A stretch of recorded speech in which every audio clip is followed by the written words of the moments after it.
Ser capaz de analizar una compañía antes de invertir es difícil, ya que como vemos, los informes suelen ser documentos largos y tediosos. El archivo 10K es el informe que vemos en pantalla. Completo detalla las actividades de una empresa durante el año anterior. Su propósito es ofrecer información tanto a los accionistas como a los inversores potenciales del negocio a nivel operativo y a nivel financiero. Como es un informe largo y aburrido, en este vídeo te quiero revelar las partes clave, las partes más importantes que deberías analizar en cualquier compañía para entender el negocio y ver si realmente es una buena idea de inversión. Para ello empezamos con lo básico, cómo encontrar primero este archivo 10K, este informe anual. Una de las formas más clásicas es ir a Google, poner el nombre de la compañía seguido de Investor Relations. Este vídeo lo haré a partir de una compañía que estoy analizando ya que me parece interesante, que es Malibu Boats, y ponemos Malibu Boats Investor Relations. Esta es la web financiera de la compañía. Dentro tendremos que buscar simplemente el archivo de la SEC 10K, como vemos en pantalla, y entrar dentro para empezar a ver las partes más importantes. Aquí veis el resumen, es decir, el índice que tiene todo 10K. Es importante destacar que el 10K es para compañías americanas. En este canal analizamos muchas compañías, muchas empresas europeas. En esos casos, sí que es cierto que las empresas siguen teniendo este apartado de relación con inversores y obviamente tienen sus informes anuales, pero son diferentes y cada empresa lo reporta de una forma. Pero la información clave que veremos en este vídeo te va a servir tanto para analizar un 10K como para analizar cualquier compañía, cualquier informe anual, ya que la información al final sigue siendo la misma. Nos vamos a fijar en los siguientes ítems básicos que os he destacado en pantalla. Empezaremos por el negocio. Esta sección es clave, ya que es por donde empezamos a entender de qué negocio se trata. Por ello, aunque son unas 10-12 páginas aproximadamente para cada 10K, es importante leer con atención esta sección, ya que nos van a hablar de la visión de la compañía, de su misión, también de sus valores, también de su competencia, proveedores, productos, servicios, etc. Vamos a entender de una manera simplificada el negocio. En mi caso os pongo algunos tramos, algunos párrafos a destacar en el caso de Malibu Boats. Vemos que nos dicen que es una compañía líder dentro del diseño, la manufactura y la venta de lanchas recreativas y deportivas. También nos dice que la compañía es la número 1 en posición de mercado respecto a Estados Unidos dentro de las lanchas deportivas en las marcas Malibu y Axis. Además, también nos dicen que ellos venden lanchas premium para actividades recreacionales o para actividades sobre todo de deportes acuáticos como esquí acuático. También vemos aquí otro apartado en el que he subrayado algunas partes importantes que podéis mirar, pero en resumen nos dicen que se dirigen a un tipo de cliente que tenga un estilo de vida relacionada con los deportes acuáticos y con el mar, que el precio de sus lanchas ronda entre los $60.000 y $800.000 y que venden a partir de una red de distribuidores. En total, en 2020 es un canal de más de 350 distribuidores a nivel global. Además, también vemos que nos dicen el tamaño de su mercado, que en este caso es de $11.000 millones en cuanto a la venta minorista, y nos dicen algunas de sus principales ventajas competitivas, como su posición de liderazgo en el mercado, su innovación y diseño de los productos o, por ejemplo, su integración vertical. Por lo tanto, como os he comentado, en esta sección podemos ver datos como los productos o servicios, la propiedad intelectual, los clientes, proveedores, competencia, estacionalidad del negocio, etc. Si llegamos al final de esta sección y no tenemos claro de qué trata el negocio, pueden pasar dos cosas: o que la administración no ha hecho un buen trabajo al explicar el negocio, o que la industria está fuera del círculo de competencia de un inversor. Por lo que si llegamos a este punto y no entendemos el negocio, lo mejor será dejar de leer y buscar otra alternativa de inversión que podamos entender, ya que una de las principales normas o leyes para invertir es entender en lo que estamos invirtiendo. En el número 2 pasamos a los riesgos. El riesgo es un componente crítico dentro de cualquier inversión, pero en este caso el apartado de riesgos es un poco confuso o no es tan importante como podría parecer a primera vista, ya que realmente esto lo redactan abogados y se fijan más en protegerse contra futuras demandas de accionistas que de explicar realmente los riesgos que tiene ese negocio en concreto, por lo que hay muchos riesgos sistemáticos y generales que toda empresa tiene, y estos riesgos los podemos dejar aparte y nos debemos fijar en aquellos riesgos que sí que afectan de manera individual al negocio y que son cruciales para decidir si invertimos o no en la empresa. Aquí vemos cómo empieza Risk Factors, esta sección, vemos que nos hablan del COVID y de cómo le está afectando al negocio, y después podemos ver algunas de las secciones que más nos interesan, como por ejemplo tenemos que la compañía depende solo de General Motors para la compra de motores y también que tienen una gran exposición a Yamaha en cuanto a sus motores exteriores. Estos son riesgos reales que tiene la empresa en específico, no son generales del negocio, por lo que estos sí que nos interesan y deberemos analizarlos en profundidad. Visto esto, pasamos al apartado número 3. Los datos financieros seleccionados. Esta sección lo que hace es resumir los datos, normalmente de la compañía, auditados de los últimos 5 años y nos da una muy buena imagen global de cómo se comporta la compañía y de cuál es su estructura. Podemos ver factores como el crecimiento de ingresos y ganancias, el margen bruto y operativo, el nivel general de intensidad de capital o el grado en que los ingresos netos se convierten en flujo de caja libre, entre otras cosas. Aquí tenéis una imagen de cómo se ve este resumen y de cómo tenemos varias partidas del estado de pérdidas y ganancias que veremos posteriormente más en profundidad. Tenemos algunos datos dentro del balance y también tenemos información adicional financiera, como por ejemplo el EBITDA o el margen bruto. Esta sección es básicamente para obtener una idea general y para ver si realmente esta compañía es de nuestro interés. Pero posteriormente sí que veremos en profundidad los estados financieros y los estados contables de la compañía. Pero ahora pasamos a otra sección, que es MDA, Management Discussion and Analysis. Esta sección normalmente resume los últimos resultados financieros de la compañía y también su guidance o su futuro. Es un apartado bastante repetitivo o redundante, ya que repite muchos factores y muchos datos que ya hemos ido viendo a lo largo del 10K, por lo que podemos esquivar estos apartados que ya hemos leído y pasar directamente al núcleo o a lo importante dentro de este segmento, que es básicamente cómo el equipo gestor explica la economía del negocio subyacente y también los resultados de los últimos años a nivel operativo. Aquí os muestro algunas de las tablas y alguna de la información crucial que deberéis analizar y comprobar dentro de esta sección. Tenemos un análisis de la cuenta de pérdidas y ganancias desde 2018, también el volumen de ventas según la marca, ya que en este caso Malibu tiene Malibu, Cobalt y Pursuit. Tenemos el EBITDA ajustado, que se obtiene a partir del beneficio neto teniendo en cuenta ciertos ajustes como la amortización, la depreciación o la provisión por impuestos, y también tenemos otros datos interesantes, como por ejemplo las obligaciones que tiene la compañía, su deuda, su interés y su pago por arrendamientos, y también otra información como por ejemplo la estacionalidad del negocio.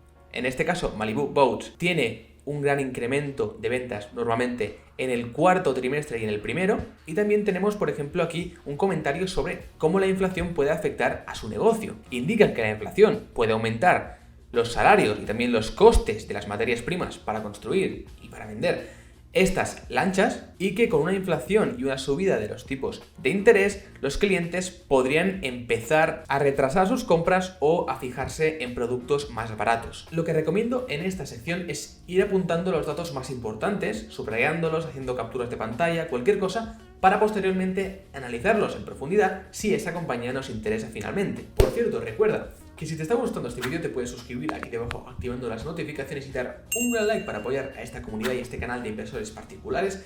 Y también recuerda que más adelante te estaré enseñando los principales estados financieros que debes analizar en cualquier compañía. Ahora vendría el apartado de estados financieros, pero me lo voy a saltar ya que creo que es un apartado más largo y lo vamos a dejar para el final, ya que también es de vital importancia, y vamos a mirar antes los dos últimos apartados que los voy a juntar en uno, ya que son muy parecidos y tienen un mismo objetivo, que es comprobar la calidad, los salarios y las acciones que tiene el equipo gestor. Por lo que tenemos los dos últimos puntos que se basan en lo comentado. Este apartado es de vital importancia, ya que es necesario que entendamos quién es el equipo gestor, ya que es quien dirige la compañía en la que potencialmente podríamos invertir. Por lo que debemos responder a preguntas como: ¿tienen salarios elevados? ¿Qué porcentaje del salario corresponde a las ventas de ese año? ¿O cuánto tiempo lleva el equipo directivo en la compañía? Esta información es probable que no esté dentro del 10K, a veces sí y a veces no. En este caso no lo está, y es un buen ejemplo para que veamos cómo solucionamos esta situación y cómo encontramos esta información necesaria del equipo gestor. Lo encontraremos en lo que se llama el proxy, o lo que se llama técnicamente como el Dev 14A, donde encontraremos toda esta información del equipo gestor. En este caso, Malibu Boats ya nos lo dice y nos dice que podemos encontrar esta información en el proxy statement. ¿Cómo lo hacemos? Volviendo a la página de relación con inversores y simplemente buscando ese proxy. En este caso podemos encontrar dentro de Malibu Boats información muy interesante. Podemos ver aquí los principales directivos de la compañía. Vemos que Jack Springer es el CEO de la compañía con 59 años. También podemos ver en qué se basa su retribución, su salario. Podemos observar que en este caso el 25% es un salario base y después tiene un bonus, además de un incentivo a largo plazo. Podemos ver que el 60% de este incentivo a largo plazo en equity, es decir, en acciones, está basado en el performance, es decir, en el rendimiento que tenga la compañía en cuanto al TSR, que sería el rendimiento que tenga básicamente la acción en bolsa. Cuanto más suba, más retribución tendrá el CEO, y también cuanto más EBITDA genere la compañía, más retribución tendrá el CEO. Esto nos gusta, ya que nos indica que el CEO va a cobrar más siempre que reporte mejores y mejores números y que incremente el precio de la acción de Malibu Boats. También es importante ver el salario base que tiene este directivo y compararlo con el número de acciones que posee la compañía, ya que debemos encontrar un equipo gestor que tenga acciones de su compañía, ya que sí le interesa que estas acciones suban para que incremente su patrimonio y no dependa tan solo de un salario. En este caso vemos un salario base del CEO de $700.000 antes de impuestos y vemos que actualmente tiene un 0,96% de las acciones de la compañía, es decir, más de 13 millones de dólares, por lo que tiene una alineación bastante correcta. Y ahora sí pasamos a ver un resumen de los estados financieros. Esta parte se divide en 3 subpartes muy bien diferenciadas y clásicas, que son el balance sheet, el balance, el income statement, la cuenta de pérdidas y ganancias y el cash flow, la cuenta de flujos de efectivo. Empezamos por el balance. Recordemos que el balance es el activo, el pasivo y el patrimonio neto o el equity. El activo es igual al pasivo más ese patrimonio neto. En esta imagen os he destacado algunas de las partidas más importantes que podéis mirar de primeras cuando analicéis la compañía. Primero, podemos mirar que realmente los activos son más grandes que los pasivos, ya que si no esta compañía estaría en quiebra técnica. Después podemos mirar el nivel de caja que tiene la compañía. Vemos aquí algo curioso en Malibu Boats, vemos que tiene goodwill. Esta partida es un poco más compleja, pero significa que esta compañía realiza adquisiciones y por lo tanto, como paga más por el valor de esas adquisiciones, genera un goodwill, que es un gasto intangible que no es real, pero que se tiene que poner dentro del balance. Después también podemos mirar la deuda a largo plazo. Otra curiosidad de esta compañía es que tiene intereses minoritarios, que básicamente significa que hay un porcentaje de beneficio que siempre le pertoca o le corresponde a alguien externo que tiene cierta participación dentro de la compañía. Entonces, si vemos partidas muy grandes, como en este caso vemos Other Intangible Assets, que es de 139.000, en los estados financieros encontraremos más abajo las notas que nos explican casi cada partida de manera individual y de manera específica. En este caso os pongo este ejemplo, es una partida grande y quiero saber qué es. Puedo ir a las notas y aquí veo que me explican de qué se trata. Se trata a intangibles básicamente que ha desarrollado la compañía al adquirir otro competidor, que era Cobalt. Ha desarrollado este valor intangible a partir de patentes, a partir de relaciones con los distribuidores y a partir del trade name o de la marca de esa compañía. Después podemos pasar al income statement o a la cuenta de pérdidas y ganancias. Aquí, como vemos, he marcado algunos datos esenciales.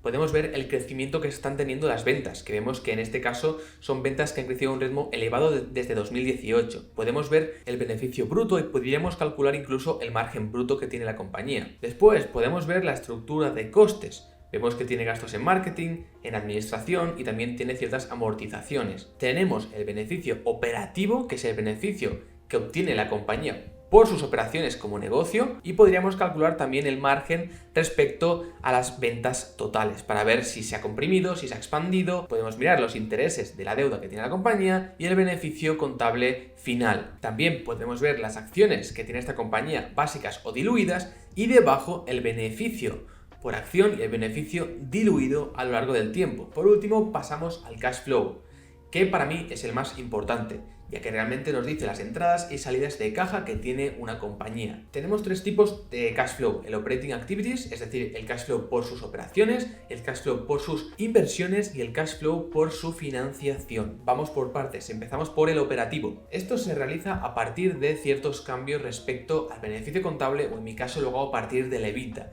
Se realizan ajustes de entradas y salidas de caja para llegar al beneficio operativo de esa compañía. En este caso vemos que se suman gastos que no han sido realmente monetarios, que no representan una salida de caja para la compañía real, como los gastos en compensación o la depreciación y amortización. Y después podemos mirar también los cambios en el working capital, que se compone de las cuentas a cobrar, los inventarios y las cuentas a pagar. Vemos que esta compañía cada vez genera más beneficio por su operación, lo cual es muy positivo. Después pasamos al de inversión. Aquí podremos analizar bien la reinversión que tiene el negocio, si es muy elevada la reinversión o si por lo contrario es un negocio poco intensivo en capital y necesita poca reinversión, y podemos ver las ventas, compras o adquisiciones que hace. En este caso vemos la línea del CAPEX, que es esa reinversión que necesita el negocio, y esta la podríamos comparar con las ventas. Hay muchas compañías que son poco intensivas en capital y este CAPEX tan solo significa, por ejemplo, un 1% sobre las ventas totales, lo cual genera en estas compañías un gran retorno, ya que solo tienen que reinvertir en informática, en oficinas, en mesas, etc. Después, este es un buen ejemplo, ya que es una compañía que crece de manera orgánica e inorgánica, es decir, por adquisiciones. Y aquí podemos ver que en ambos años, previos al 2020, ha realizado adquisiciones. Por último, tenemos su resultado por la financiación. Esto incluye varias partidas, como por ejemplo la emisión y el reembolso de capital, el pago de dividendos, la emisión y el reembolso de deuda, las obligaciones de arrendamiento financiero, etc.